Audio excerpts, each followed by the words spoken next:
Hello and welcome to another Brown New Day, and of course it's Today in the News. My name is Precious Chikudi and I'm with my co-host Damilola Odushaki. How are you, Dami? Hope this rain did not disturb you. Luckily, I got to the field before it started. Alright, so let's just move straight to the front pages of the papers this morning. We'll be starting off with Vanguard. And main headlines, we have insecurity, bandits operate for 12 hours, raid banks, kill 23. The rioters, 6 killed in Kagara, Rafi local government area, 17 others cut down at Dunku, Magama local government area. A commercial bank raided, unspecified cash carted away. 6 bandit killed, says CP. Niger government sues for calm over attacks. ÀMޮTèKÀN men arrest 3 kidnappers in Ondo. We've spent billions on security, Elrufai. 10 soldiers killed in Borno ambush. You can see that story on page 6 too. COVID-19 update. Lagos records 42 new infections as confirmed cases rise to 4,588. And on page 8, we have Baja asks Ghana to revisit law on $1 million business capital. Story above, water resources bill, a presidency under fresh fire from Niger Deltans. Others, you can see that story on page 12. And on page 10, Nigeria will suffer if judicial officers are neglected as CJN. Also on page 11, we have Unilag, Babalaki, ASU, NASU, SSANU appear before panel. Also on page 7, talk action aid authors reject new fuel price as petrol stations adjust pump. And page 8, article rejects a new electricity tariff, says it's ill-timed. And lastly, on the front page of Vanguard, we have Basaki's 1.5 billion naira loan bid for vote buying. APC alleges allegation is campaigning on calumny Edo government. Group party Lord Oba Obini over peace deal. And away from Vanguard, we move straight to the Punch newspaper. And on the front page of the Punch, we have a further petrol price hike likely. Marketers want Nigerians. Trade Union Congress (TUC) says government action wicked, demands immediate reversal. We can no longer fund petrol subsidy, says the federal government.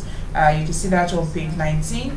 And moving on to the stories above, on page 8, we have 70 vigilantes killed, 23 bandits gunned down in Niger, and others. Waterby hearing sends others one representative against illegality.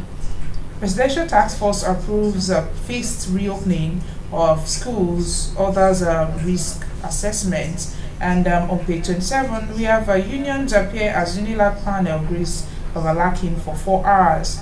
Police threaten surveyor for reporting extortion. Government schools will drop common uniforms November 9, and that's coming from Oshun. And lastly, on the front page of the Punch, we have APC affirms Abiru Obafemi as Lagos by-elections candidate.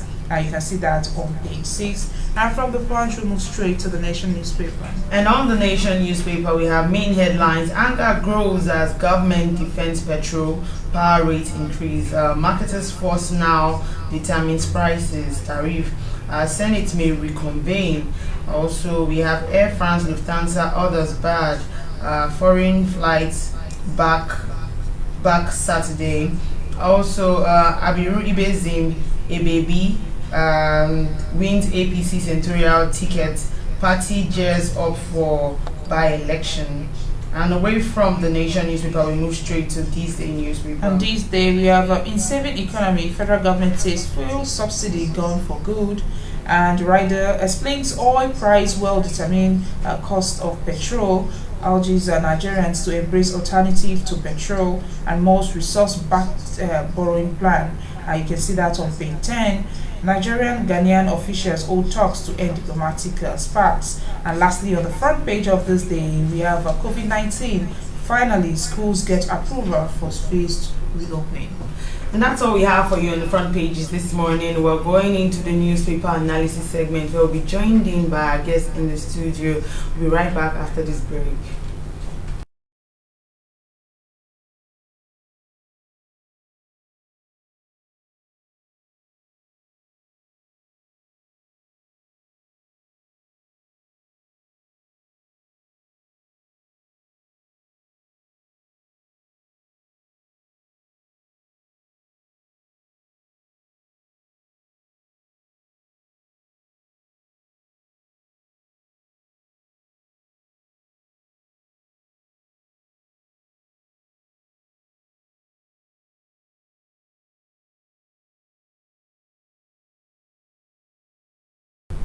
Alright, welcome back, and we're just still joining. It's still today in the news on Vanguard Live. My name is Precious Chukudi, and I have with me my co-host, and we have a guest in the studio. He's in the person of Mr. Ali Mohammed, CEO of Magnet Communications and former editor of Concord newspaper and Daily Times. Good morning, sir. It's good to have you. Good morning. Good to see you. Yes, and well, we're talking insecurity. Insecurity has always been like something we talk about literally almost all the time. And now this time bandits operate for 12 hours, raid banks and kill 23. Now we keep asking this question every time. What exactly is going on? Honestly, I don't know. We should direct that question to our security forces. We keep having cases of banditry from one state to another, especially in the northern part of Nigeria. Unfortunately, we've not been able to find a solution to it. There have been several meetings by our security agencies, heads of our security agencies with the president, yet the issue of banditry keep rising every day. One thing is certain: it is either that some people are making money from this situation, or that the efforts of government seem not to be enough to end this banditry in Nigeria, and it is giving this government and the nation a very bad name outside Nigeria. There had been travel ban or travel guide from so many countries to their citizens in Nigeria. Some who want to come, they have been told to stay. Meanwhile, there is a project for which some foreigners are supposed to come to Nigeria in November. They've written to those that invited them that they can't visit Nigeria because the country is on fire. That is the impression that people have about Nigeria when you talk about banditry.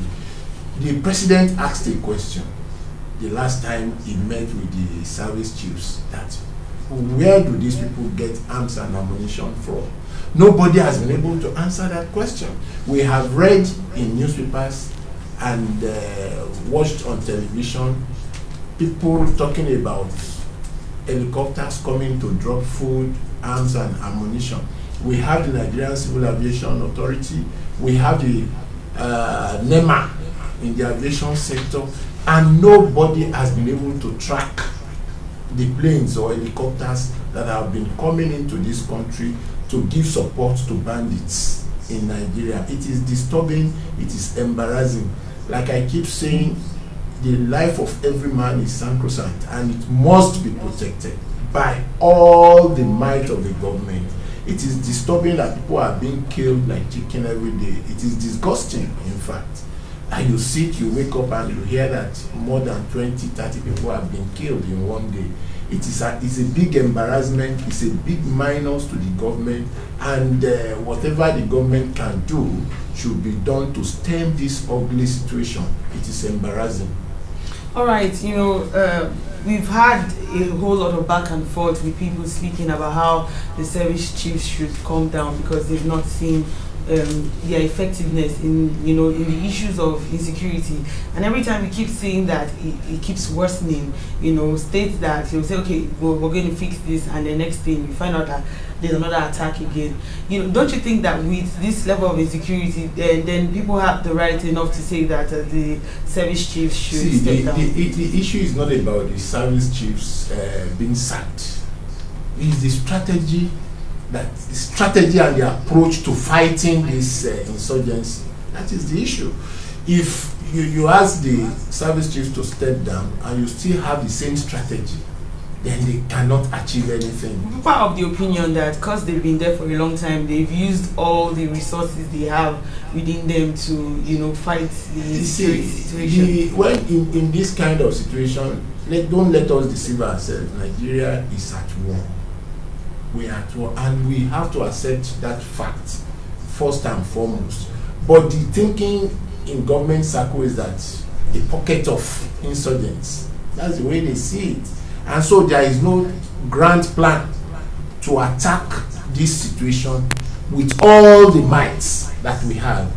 This has gone beyond a crisis or a problem of a pocket of insurgents. No, at a point they told us that these people have been rendered powerless, and that what was happening or what has been happening is like a last battle.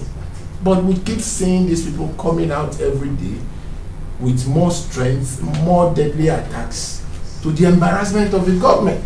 So I think whatever approach they have been applying should be changed. If you remove the service chiefs 20 times and the same approach is being applied, you are not going to achieve anything.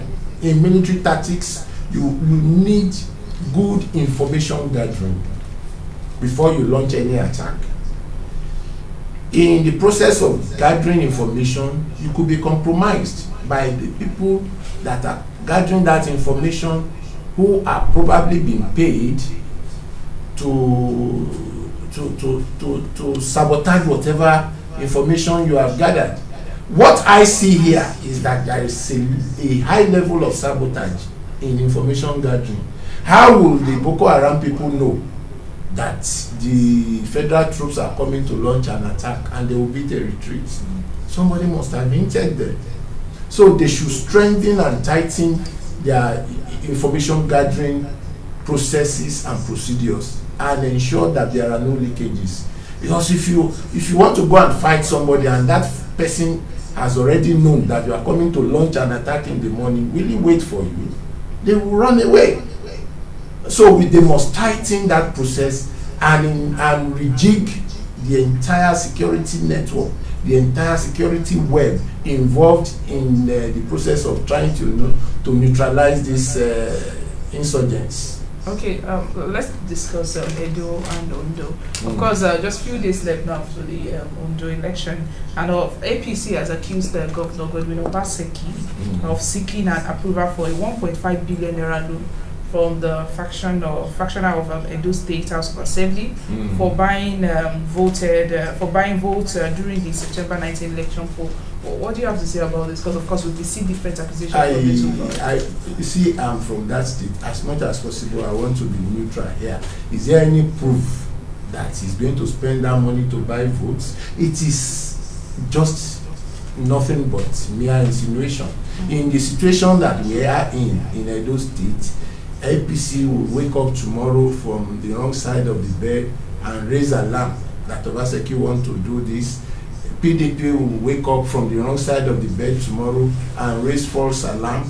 We've had this kind of situations before and we are having it now. So people must be careful in believing all these allegations, because he may have a good reasons for requesting for that loan. Truly, as alleged by APC, he may want to use it to fight election because of the timing of that request. So I don't want to believe that. It remains an allegation until it is proven. Okay, let's just talk about, I think earlier this week we woke up to the news that two persons died in an accident involving the former national chairman of APC, that's Comrade Adams Oshomole. And they've actually said that this is an assassination attempt, Yes. by their, they said, and also, PDP just believe that the claim is actually childish and irresponsible. So what do you have to say about this accident itself? Since I'm not there, I wouldn't know the details of how the accident happened. It is unfortunate that elections in Edo State is getting to the level that it is now. People are being killed every day. People are being shot every day. Election should be a process to have those who will serve the people and not those who will kill the people. It is disturbing. The level of violence in Edo State is disturbing, and I want to thank the Oba of Benin for inviting all the parties to his palace 2 days ago, and I'm happy that all the parties were present. I commend the courage of the Oba of Benin for telling the truth to these two factions of these two political parties, the main rivals in this election. Each time an election is coming, there is tension all over the place. It shouldn't be so. If you want to serve the people, why must you kill? The same people you want to go and serve, why must you kill? That means there is a hidden agenda that these people are going to pursue if they eventually get to government, and that should not be so. Politics is meant to encourage people to serve their states and their countries, and not an opportunity to kill and maim people. So, as far as I'm concerned, I think the two parties should embrace peace and allow peace to reign. At the end of the day, after the election has come and gone, the two main actors will meet and resolve their crisis. So I want to appeal to parents to again warn their wards, their husbands, their brothers to keep away from violence, because they are at the end of the day, they are going to be the losers. You will be surprised at what happened to Yama and Oshomoli, that they had a bitter crisis. It has been resolved. The two enemies have now become friends.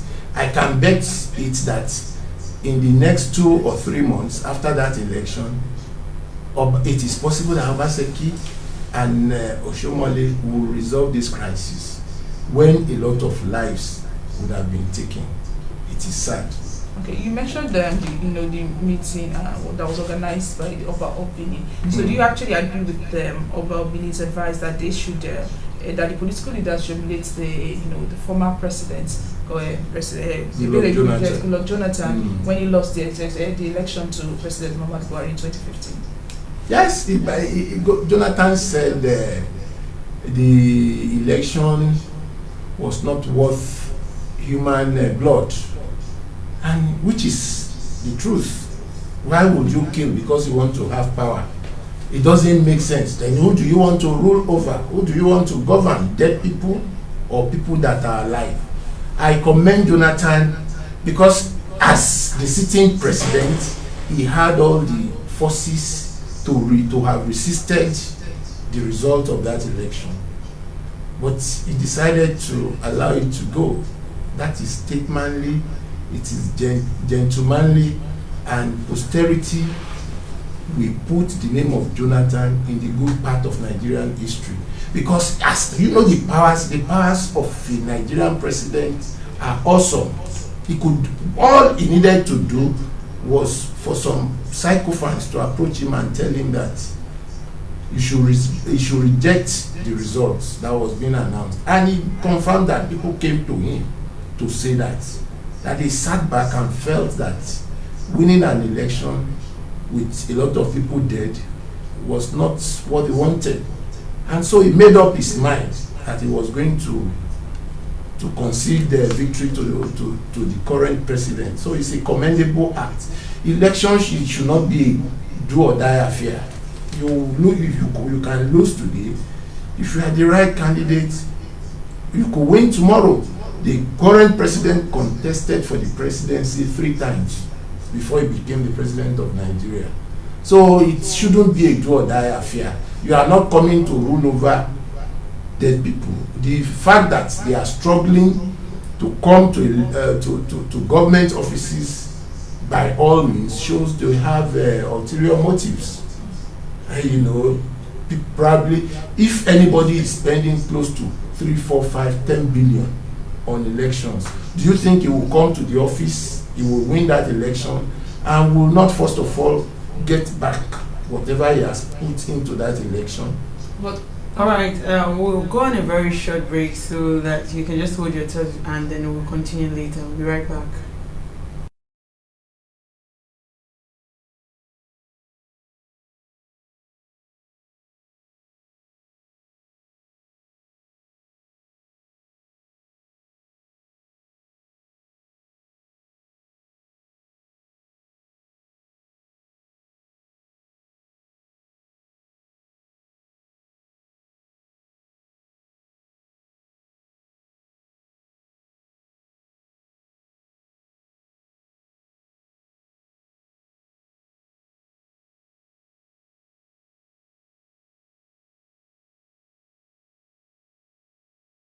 All right, welcome back. And if you're just still joining, it's still Today in the News.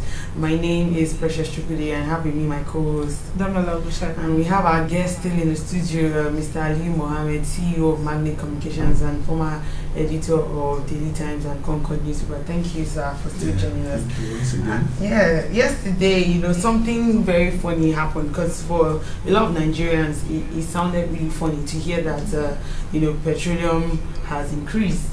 Also, that's coming after a day when electricity tariff also increased, and it's like, what else are we going to wake up to the next day? I want you to tell us what you think about what has happened in the last 2 days. Well, I want to be very blunt here.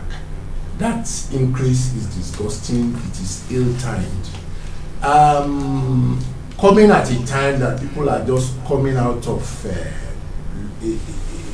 about 3 months lockdown, and they are struggling with how to reposition their businesses. You have increased so many facilities that the people cannot do without. It started with VAT. VAT was raised from 5% to 7.5%. Then we have the stamp duty fee that was introduced. It was not there before. It came in, I think, in July. People protested, and the government has imposed it. Then the electricity tariff, I think that has gone up by about 200% or more. Then the petroleum price increase. Government again supported the DSTV to effect a major increase in its prices. That's why I said all these increases and increments are ill-timed, and they are not in the interest of the people. As at today, most countries are struggling to ensure that the people of their countries come out without losing much from the lockdown that followed the COVID-19 pandemic. In Nigeria, we have not seen much of what the government is doing to ensure that people come out of it. What we've been having has been taxes, increases, and what have you. Look at the petroleum products. They are important to all these petroleum products, from petrol, diesel, kerosene. They are very crucial to the survival of Nigerians. Everybody need petrol to move around, to power their generator in the face of total failure of the distribution companies to give us regular power supply. Diesel, you need it to power your generator and power your trucks. And so, effectively, once these prices are applied, it will have a spiral effect on the lifestyle of the people. Transportation will be difficult because the prices will go up by more than 200-300%. We have bad power supply, yet they have increased the rates. You need diesel to power. You are going to spend more money at a time when companies are massively retrenching. I don't know if this government is in touch with what is happening to the people that it is governing. I don't know if this government knows that the people are suffering. There is massive hunger in the land. How do you want people to survive? In Ghana, there has been various tax reliefs and appeal to landlords to ensure that they don't increase rent in the next 2 years. All the landlords will increase their rents because the prices of petroleum products, because we all buy from the same market. Either you are a big man or a poor man, we all buy from the same market. So the truth of the matter is that it's not going to be easy for the people. I don't want to say the poor people. Everybody is going to feel the impact of this. And the other time I heard the president saying that middlemen are the reasons why the prices of food are rising daily in Nigeria, and yet the same government is increasing the price of petroleum products. Will you increase the price of petroleum products and the cost of transportation of food from various farms to the city not go up? And so I don't know if the government is in touch with what is truly happening here. People are dying daily from hunger more than coronavirus. That is the truth of the matter. People are dying daily. You are at home, you are even thinking of how to survive, and you suddenly get a text message from somebody that is close to you telling you that he can't eat. Will you be happy? And yet the government is not doing anything to alleviate this crisis. Instead, more problems keep coming in every day. It is disturbing, it is embarrassing that the government is not in touch with the masses. Their policies are totally against what they promised Nigerians during the last 2 elections that brought them to power. So you don't leave your petroleum price products to the forces of demand and supply. We don't have refineries that are working in this country. Our giant refineries cannot be maintained. All over the world, people are moving away from giant refineries. They go into modular refineries that produce between 10,000 and 20,000 barrels of refined products every day, shared, located within states in strategic areas to serve all parts of the country.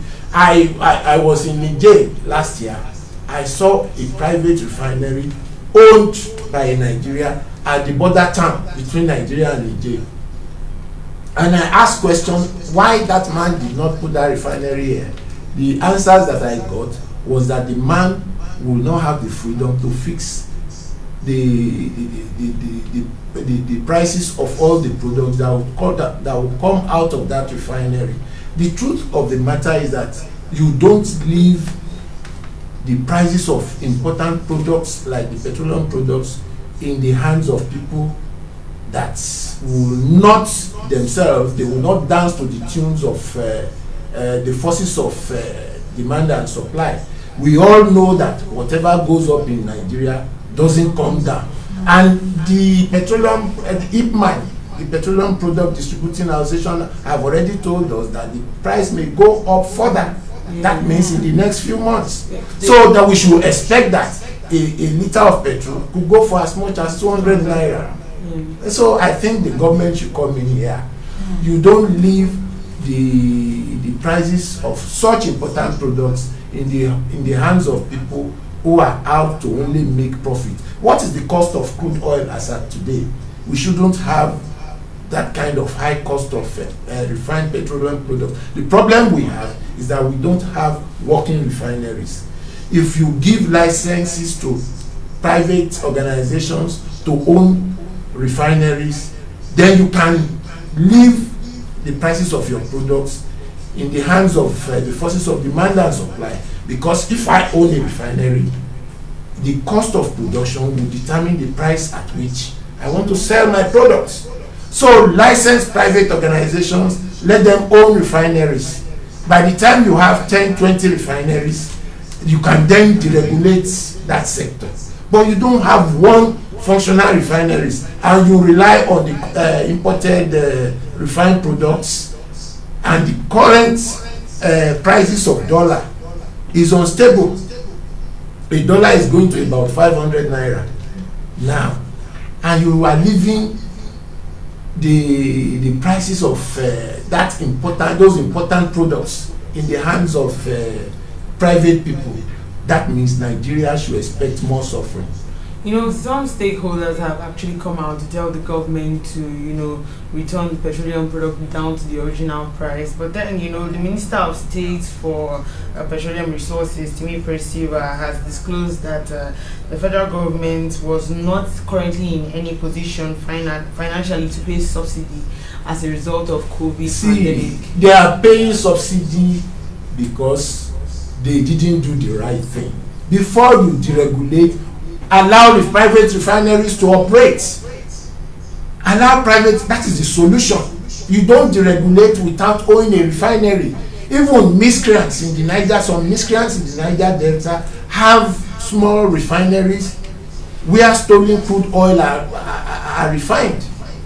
So if at that level they can own private refineries and government goes there to destroy such refineries and term them illegal refineries, then there is a problem. Why don't you allow those, make them legal and let them refine their products? We have the Standards Organization of Nigeria here to ensure that the products they are going to sell is of good standard.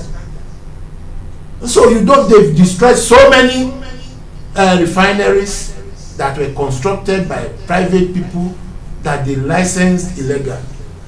Legalize refineries at whatever level, even if you have refined petroleum products at about 1,000 barrels per day, it is something. Then you can then allow for competition. You don't, all the giant refineries, none of them is working, and you are deregulating. Does it make sense? Okay.